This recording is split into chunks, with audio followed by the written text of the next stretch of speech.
नमस्कार मित्रों, खेल और खिलाड़ियों की आवाज़ खेलपथ में आपका हार्दिक स्वागत है। दोस्तों, इस समय देश के अधिकांश राज्यों में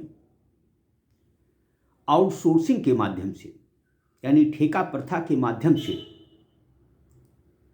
कर्मचारियों की सेवाएं ली जा रही हैं।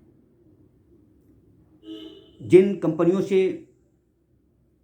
मैन पावर राज्य सरकारों ने लिया है, वह कंपनियां क्या कर्मचारियों के हितों का ध्यान रख रही हैं? यह बात जांच का विषय है। राज्य सरकारें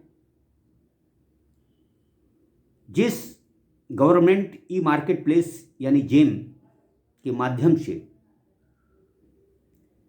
कर्मचारियों की सेवाएं ले रही हैं, उन कर्मचारियों के साथ यह कंपनियां धोखा कर रही हैं। जहां कर्मचारियों को समय से वेतन नहीं दिया जा रहा, वहीं उनको ईपीएफ और ईएसआई सुविधा का लाभ भी नहीं मिल रहा है। देखा जाए तो भारत सरकार द्वारा विकसित गवर्नमेंट ई मार्केट प्लेस यानी जेम की व्यवस्था सरकार और इन कंपनियों के बीच तालमेल का एक अजूबा खेल है, जिससे न सिर्फ आम जनता का पैसा जाया हो रहा है, बल्कि जो सेवा प्रदाता कंपनियां हैं वह कर्मचारियों के साथ सही व्यवहार नहीं कर रही, उनके हितों का कतई ध्यान नहीं रखा जा रहा है। आउटसोर्सिंग के माध्यम से नियुक्त कर्मचारियों को हमेशा नौकरी जाने का खतरा रहता है। दरअसल केंद्र सरकार ने मैन पावर क्रय करने के लिए बेशक राज्य सरकारों को कहा हो, लेकिन जो नियम कायदे बनाए गए हैं उनमें इस बात का जिक्र है कि सेवा देने वाले कर्मचारियों के हितों के साथ किसी भी तरह का खिलवाड़ नहीं किया जाएगा। मसलन कर्मचारियों को समय से वेतन मिलेगा, उन्हें परेशान नहीं किया जाएगा तथा उनका ईपीएफ और ईएसआई काटा जाएगा। दरअसल यह अनुबंध पत्र में बेशक उल्लेखित हो, लेकिन जांच का विषय ये है कि क्या जो कर्मचारी जेम पोर्टल के माध्यम से राज्य सरकारों के विभिन्न विभागों में सेवाएं दे रहे हैं, उन्हें ईपीएफ ईएसआई का लाभ मिल रहा है। देखा जाए तो शायद ही कोई ऐसा कर्मचारी होगा जिसका ईपीएफ या ईएसआई कट रहा होगा। दुखद बात तो ये है कि भारत सरकार के निर्देशों का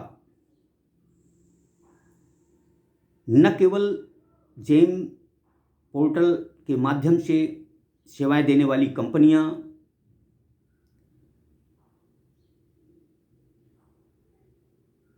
कर्मचारियों का हित कर रही हैं, बल्कि राज्य सरकारें भी मनमाने तरीके से कामकाज कर रही हैं। राज्य सरकारों के पास यह देखने की फुर्सत नहीं कि हम जो सेवा शुल्क आउटसोर्सिंग कंपनियों को, जेम कंपनियों को दे रहे हैं, वह कितना उचित है। यदि हमें जेम पोर्टल के माध्यम से ही मैन पावर की खरीदी करना है तो यह जानना भी बहुत ज़रूरी है कि उससे राज्य सरकारों का क्या लाभ है।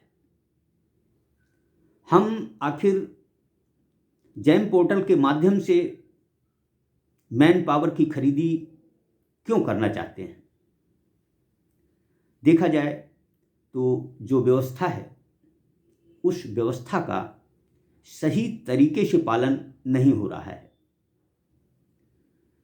जितने भी कर्मचारी जेम पोर्टल के माध्यम से सेवाएं दे रहे हैं उन्हें अपने अधिकारों का भान नहीं है।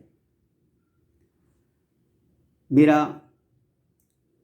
सभी कर्मचारियों से विनम्र आग्रह है कि पहले वह भारत सरकार द्वारा विकसित government e market place GeM के बारे में अच्छी तरीके से जानें।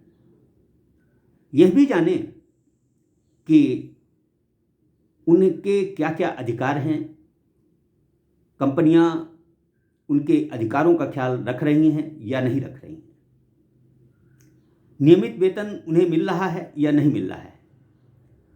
यदि नहीं मिल रहा है तो इस अनुबंध पत्र पर इस बात की व्यवस्था है कि वह कर्मचारी को प्रतिदिन 100 रुपये के मान से विलंब शुल्क मानदेय के साथ देंगी। क्या किसी कर्मचारी को, खेल प्रशिक्षक को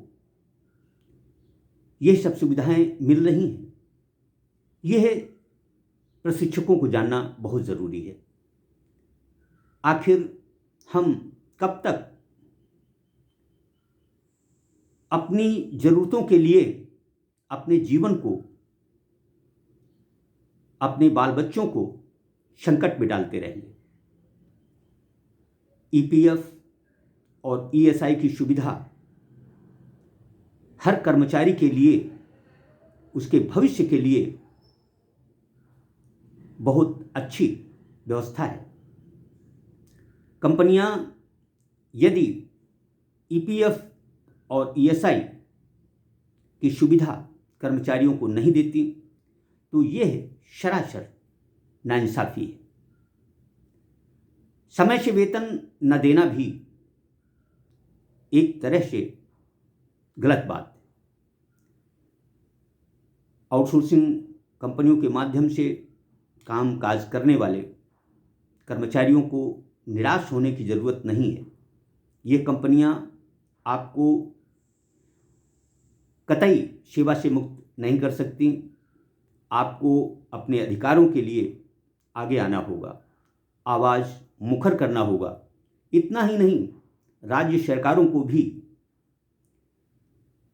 जेम पोर्टल के माध्यम से जो मैन पावर क्रय किया गया है उस मैन पावर की फिक्र करनी होगी।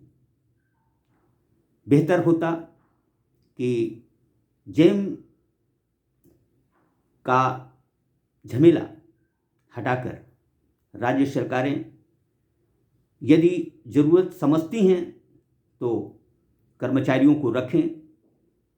जो आउटसोर्सिंग कंपनियों को सेवा शुल्क दिया जाता है उस सेवा शुल्क का 50% भी यदि कर्मचारी को दे दिया जाए तो उससे न केवल कर्मचारी का भला होगा बल्कि उसका परिवार भी खुशहाल होगा। हम लकीर के फ़कीर न बने। आउटसोर्सिंग के माध्यम से जिन कर्मचारियों की सेवाएं, जिन खेल प्रशिक्षकों की सेवाएं ली जा रही हैं उनके हितों का ध्यान रखना राज्य सरकारों का काम है। अगर आउटसोर्सिंग कंपनियां नियमों का पालन नहीं कर सकती तो उन्हें आउटलिस्टिंग किया जा सकता है, उनका अनुबंध समाप्त किया जा सकता है। आखिर कर्मचारियों का अहित कब तक देखा जाए, कब तक होता रहेगा, यह सब कुछ जांच का विषय है। हम लकीर के फ़कीर न बने, हमें कर्मचारियों के हितों का ध्यान रखना बहुत ज़रूरी है। यदि हम ऐसा नहीं करेंगे तो ये कर्मचारी हमेशा बंधुआ मजदूर की तरह काम करते रहेंगे और इनका भविष्य असुरक्षित रहेगा। जय हिंद, जय भारत।